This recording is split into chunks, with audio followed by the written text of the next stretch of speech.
to share with you on the Holy Spirit and you. Who is the Holy Spirit?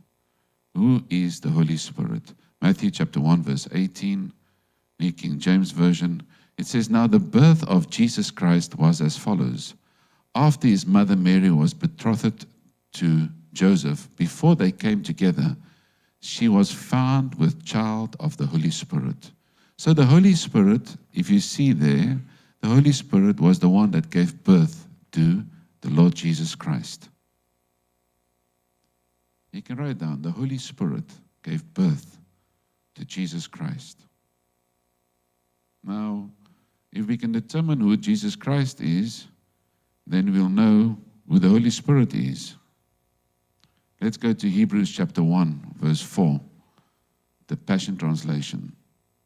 It says, "He is indefinitely greater than angels, for he inherited a rank and a name far greater than theirs. For God has never said to any angel what he said to Jesus, 'You are my favored son. Today I have fathered you.' And this, I will be the father to him, and he will be the son to me.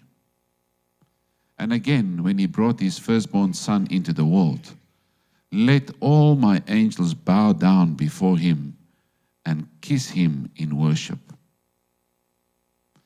And about his angels, he said, 'I make my angels swift winds, and my ministers fiery flames.' But this is not what I want you to see. But about his son, he called him God." So he called Jesus God. I want you to see it. It's there in black and white. But about his son, he called him God, saying, "Your throne, O God, endures forever and ever, and you will rule your kingdom with justice and righteousness." Praise the Lord. So Jesus is God. There we see it. But about his son, he called him God. So if the Holy Spirit gave birth to God, it can only be that the Holy Spirit is God. Because a God can only give birth to a God. A cow gives birth to a cow. A dog gives birth to a cow. A human being gives birth to a human being. A God gives birth to a God. So if Jesus is God, and the Holy Spirit is the Father, which I read to you. Maybe I should read it to you again. Matthew 1, verse 18. Put it there. "Now the birth of Jesus Christ was as follows. As his mother Mary was betrothed to Joseph, before they came together, she was found with a child of the Holy Spirit." So the Holy Spirit gave birth to Jesus Christ, which is God. A God gives birth to a God. So Jesus, say Jesus is God. Say the Holy Spirit is God. Now, before you received the Holy Spirit, where was he? Before you asked the Holy Spirit to come and live inside of you, where was he? What does the Word of God say? John chapter 14, verse 16. It says, "And I will pray the Father, and he will give you another helper." Who's that helper? Go to verse 26. Go to verse 26. Who's that helper? Verse 26. "But the helper, the Holy Spirit." So the helper is the Holy Spirit. But the helper, the Holy Spirit. Go back to verse 16. "And I will pray the Father, and he will give you the Holy Spirit, that he may abide with you forever." Look now. "The Spirit of truth, whom the world cannot receive." You cannot receive the Holy Spirit if you're not born again. The world cannot receive him. That's why it says there, "whom the world cannot receive." Because it neither sees him nor knows him. But you know him, for he dwells with you and will be in you. So firstly, when you become born again, or even when you're born into this world, the Holy Spirit is with you. He's standing either on the left of you, on the right of you, in front of you, behind you, on top of you. He's there. And he's there with you since when you came into this world, he's there with you. But his ultimate desire, say his ultimate desire, is to live inside of me. Yes. You know, I've ministered to a lot of Christians, and, when it comes to speaking in tongues, the heavenly language or the language of the Spirit, some people say it's only for special Christians. It actually was only for the disciples. Or if you are chosen by God, it's for you. It's not for everyone. It's not for every born-again Christian. But let's see what the Word of God says, not what someone told you. Mark chapter 16, verse 17. It says, and these signs, look at the tenses. It says, and these signs will follow. It doesn't say that, and these signs maybe follow. It says, these signs will follow those who believe.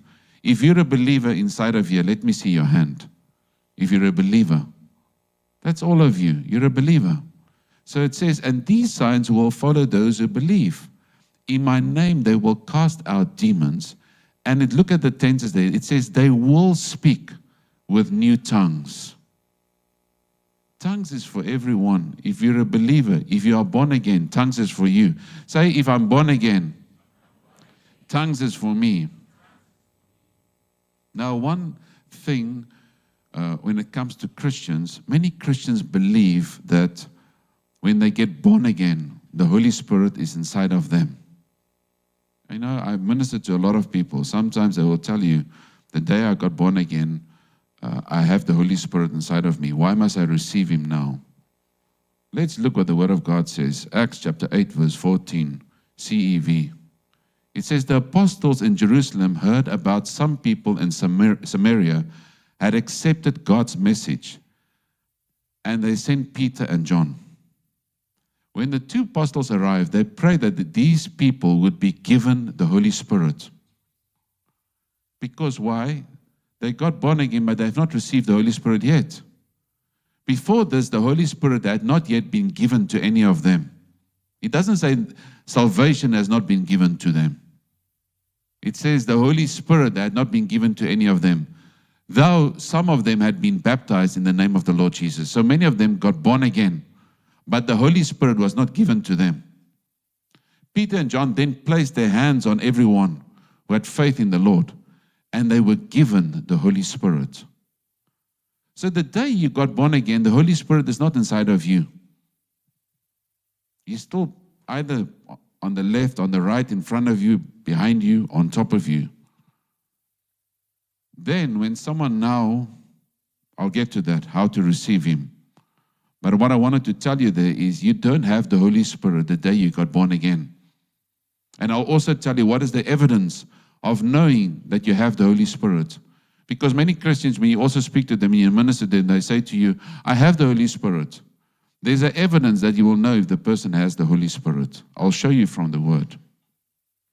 But first, I want to show you write down the 7 benefits of receiving the Holy Spirit. There's many benefits. There's actually 1 million of them. I'm just going to give you the 7 most important ones. What is the benefits? Because maybe you're here this morning or you're watching me online or from one of the service centers and you say, why must I receive Him? For what? I'm very happy as it is. I'm born again. Why do I need to receive the Holy Spirit? Number 1, the benefits of receiving the Holy Spirit. You receive the Spirit language to effectively fellowship with the Father. You receive the Spirit language. You receive the heavenly language. When you receive the Holy Spirit, you receive the heavenly language. Because why? Why, when it comes to fellowship, do you need to receive the Spirit language? Because a relationship, you can write down there, a relationship can only be sustained through communication. Any relationship in life, even between you and your husband, between you and your friends, a relationship can only be sustained through communication. 1 Corinthians 14 verse 2. It says, for he who speaks in a tongue, he who speaks in the Spirit, does not speak to men but to God. So every time you are praying in the Spirit, every time you are speaking in tongues, you're not speaking to man, you are speaking to God. It says there, for he who speaks in a tongue does not speak to men, but to God. He says there, for no one understands him. However, in the Spirit he speaks mysteries. 1 John chapter 1 verse 3. It says, that which we have seen and heard we declare to you, that you also may have fellowship with us. And truly, our fellowship is with the Father and with his Son, Jesus Christ. No, not verse 4. Then 2 Corinthians chapter 13, verse 14, NIV. It says, may the grace of the Lord Jesus Christ and the love of God and the fellowship of the Holy Spirit be with you all. So the first thing that you receive is you receive the Spirit language. It's not Xhosa or Zulu or French or German. You receive the heavenly language, which is the Spirit language, which is heavenly language. That's what you receive when you receive him. And the main reason is to fellowship with him. You can only fellowship because God is a spirit, you can only fellowship with him. Truly fellowship with him when you can communicate with one another. True fellowship means you communicate with one another. How much can you say in your own language to the Lord? Up to a certain point. But with the heavenly language, you can speak to him for hours. Amen. Number 2, the 7 benefits of receiving the Holy Spirit is you become an effective witness. You become a soul winner. In plain English, you become an effective witness. Acts 1 verse 8. It says, but you shall receive power when the Holy Spirit has come upon you. The Holy Spirit can only come upon your spirit. It can't come upon your flesh. So it says, but you shall receive power when the Holy Spirit has come upon you, and you shall be a witness to me in Jerusalem and in all Judea and Samaria and to the end of the earth. So when you receive the Holy Spirit, the first thing that happens is you become a witness. You now become bold to tell other people about the Lord Jesus Christ. You ask yourself now, when he comes to live inside of me, where is he? Where is he living inside of me? Is he in my hands? Is he in my legs? Is he in my eyes? Where is he? No, you must understand one thing. When your spirit, the day you got born again, you must hear me and hear me twice. The day you got born again, your human spirit got born of God. Not the Holy Spirit, your human spirit. You can write it down. Very important. The day you got born again, your human spirit on the inside got born of God. The day you received the Holy Spirit, your spirit, the human spirit, and the Holy Spirit mingled together and became one. I'll say that again. The day you received the Holy Spirit, your human spirit and the Holy Spirit mingled together and became one. Now your hands is the hands of God. Your eyes is the eyes of God. If I want to know what the Holy Spirit looks like, I look at you. You've become one with him.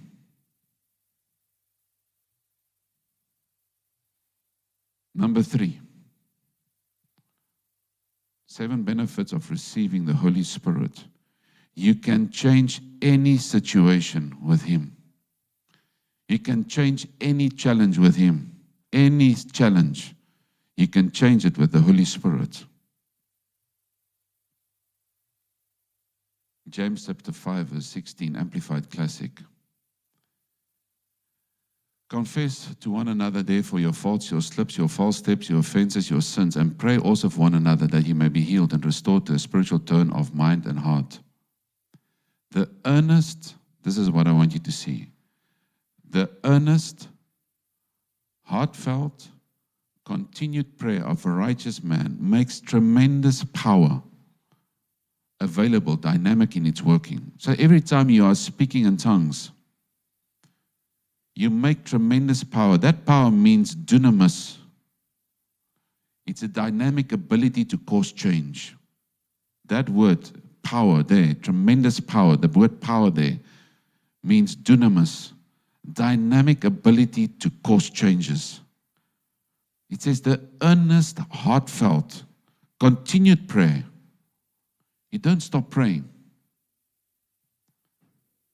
Of a righteous man makes tremendous power available. Number 4. This is much in line with our month of progressions. You make continuous progress in life with Him. With the Holy Spirit, you can write down, you make continuous progress with Him in your life. Having the Holy Spirit inside of you, make continuous progress with Him. Jude chapter 1 verse 20, Amplified Classic. It says, but you, beloved, build yourselves up, founded on your most holy faith. Make progress. Look at your neighbor. Say, make progress. Say, make progress. Rise like an edifice. Higher and higher. Praying in the Holy Spirit. There's the key. You want to make progress. It's a month of progressions. You want to make progress. You need to learn to speak in tongues every day. Not this 1 minute speaking in tongues or 2 minutes. No.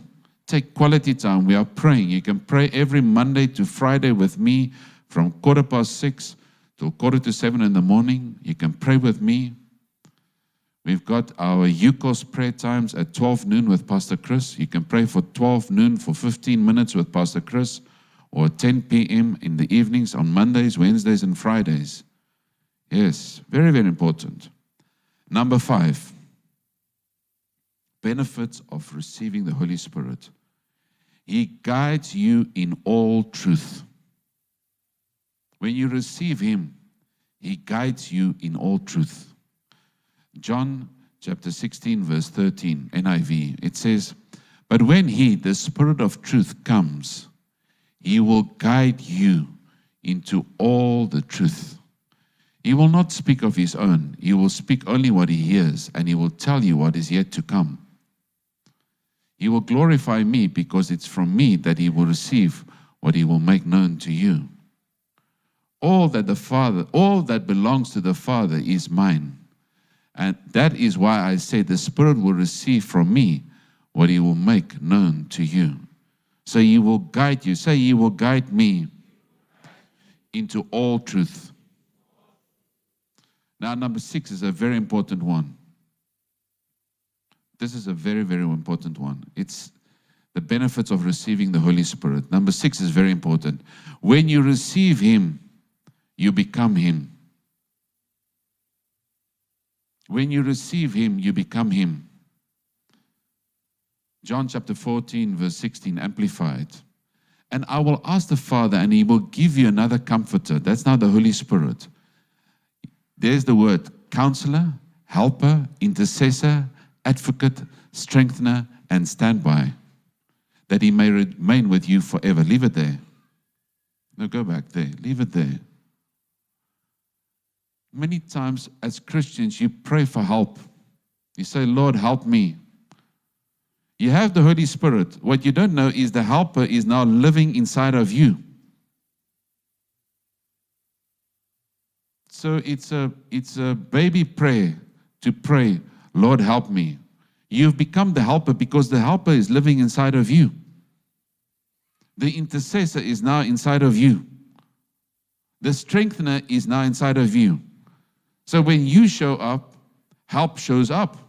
Say, when I show up, help shows up. Say, when I show up, strength shows up. Yes, now when you're conscious that you are the helper, you are the strengthener. When you walk into any place, then people will tell you, you know, when I just met you, I started feeling better. I was feeling weak, but now I'm strengthened. Without you saying anything. just by meeting you. So many times I've received testimonies of people when they said, Pastor, when we met you, when I just came into your presence, things started working in my life. Why? Because you are the helper. Just your presence, just being conscious of saying, when I show up, help shows up.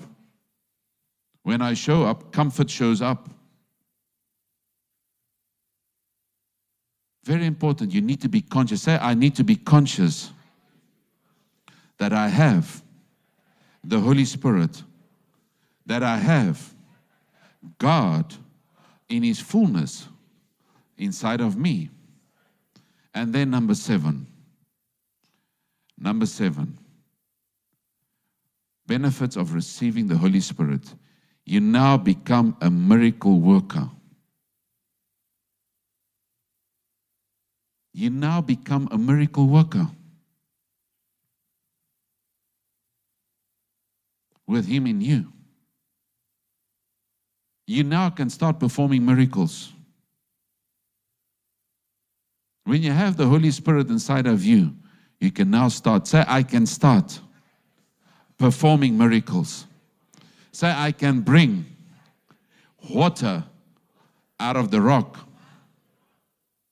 Maybe it sounds too big for you.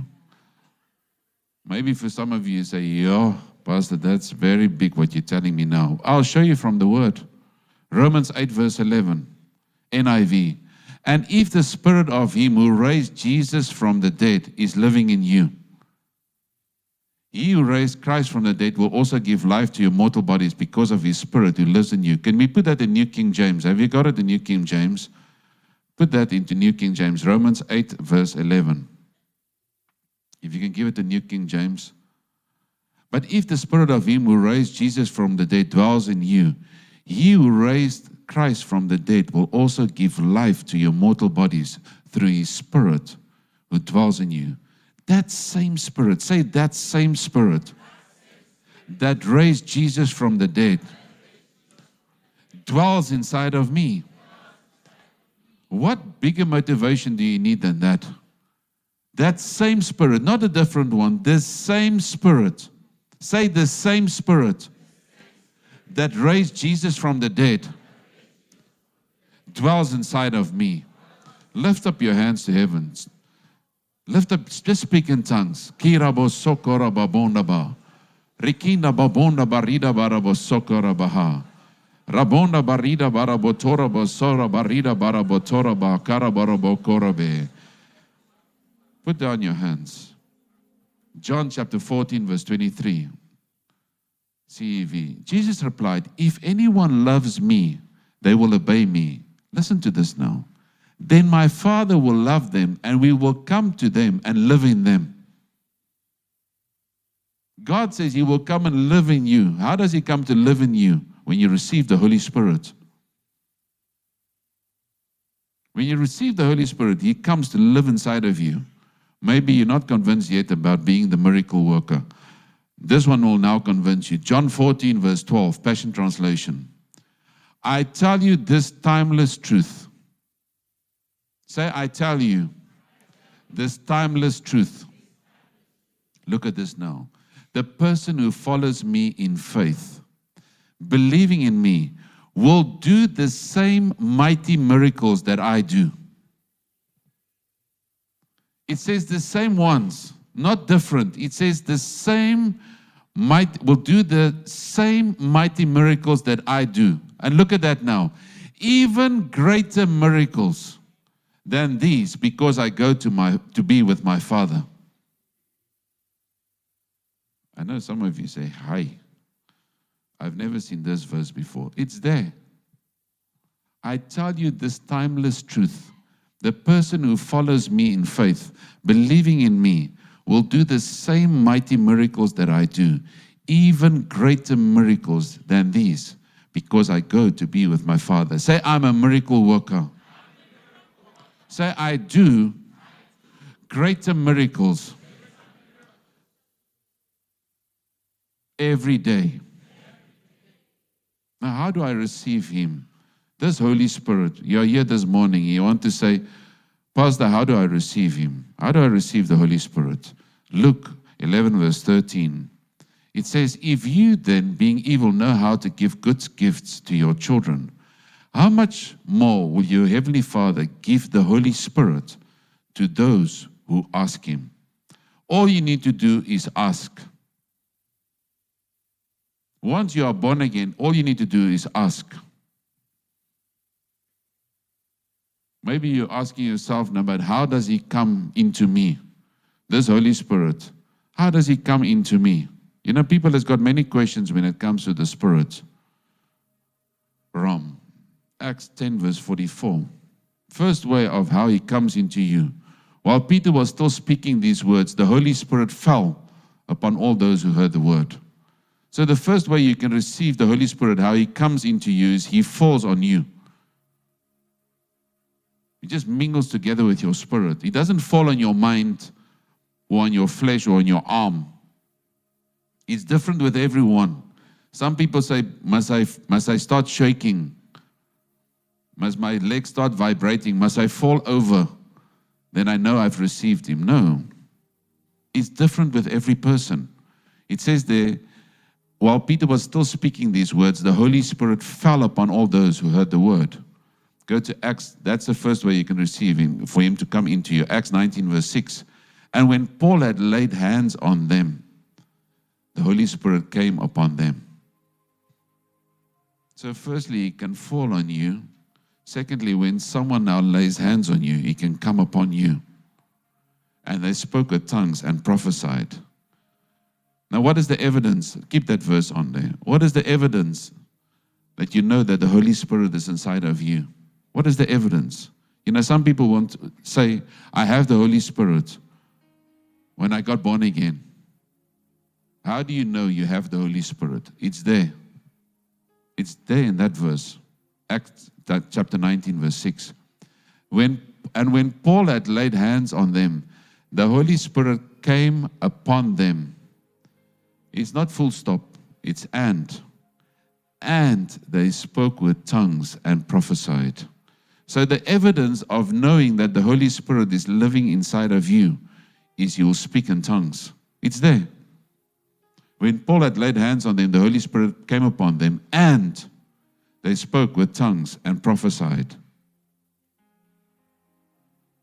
Now, you know, when you meet some people and they want to pray for you, are you supposed to pray more in the Spirit, or are you supposed to pray more in English or in your language? You know, people have those questions. What should you do? Oh, let me first answer this question.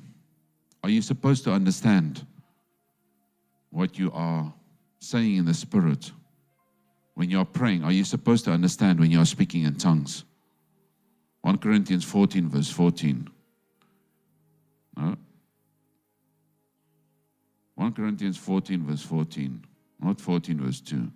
For if I pray in a tongue, my spirit prays, but my understanding is unfruitful. You're not supposed to understand what you are praying about when you're praying in the Spirit. Now, should I pray more in tongues, or should I pray more in my understanding? Go to verse 15. What is the conclusion then? I will pray with the Spirit, and I will pray with the understanding. What comes first? What comes first? So what is the conclusion then? I will pray with the Spirit, and I will pray with the understanding. I will sing with the Spirit, and I will sing with the understanding. And then this is the final one. This is a big one for some people as well, especially for religious people. Am I supposed to speak in tongues in front of unbelievers? So maybe you meet someone and the person is not born again. Are you supposed to speak in tongues in front of them? Are you going to offend them? Like we've got people that's visiting us here today, they're not yet born again. Now we are speaking in tongues. Are we supposed to speak in tongues in front of them? John 4 verse 48. Then Jesus said to him, unless you people see signs and wonders, you will by no means believe. So people that is not born again, unless they see signs and wonders, they will not believe. That's why it's so important to perform signs and wonders. Now, 1 Corinthians 14, verse 22. Therefore, tongues are for a sign, not to those who believe, but to unbelievers. It's a sign to them. So you need to speak in tongues in front of unbelievers. It says there, therefore tongues are for a sign, not for those who believe, but to unbelievers. But prophesying is not for unbelievers, but for those who believe. Praise the Lord. Maybe I can round up with this, what Pastor Chris said about the Holy Spirit. Maybe want to write that down. This is what Pastor Chris says about the Holy Spirit. He says the Holy Spirit is the author of life. He's the author of the Bible. The Holy Spirit is the power of God.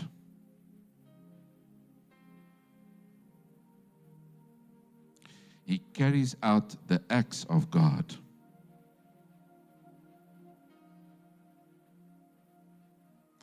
Man was created and formed by the Holy Spirit. Man was created and formed by the Holy Spirit. Everything God does outside His throne is done by the Holy Spirit.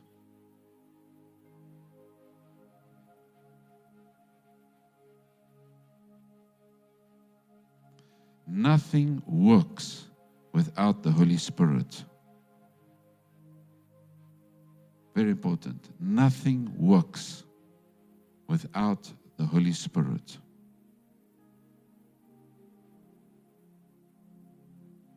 There is no life without Him.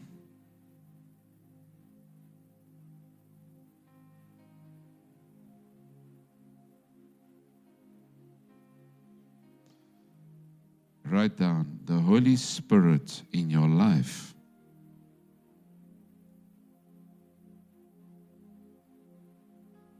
is your key to extraordinary and absolute success. The Holy Spirit in your life is your key to extraordinary and absolute success. The Holy Spirit Himself is God.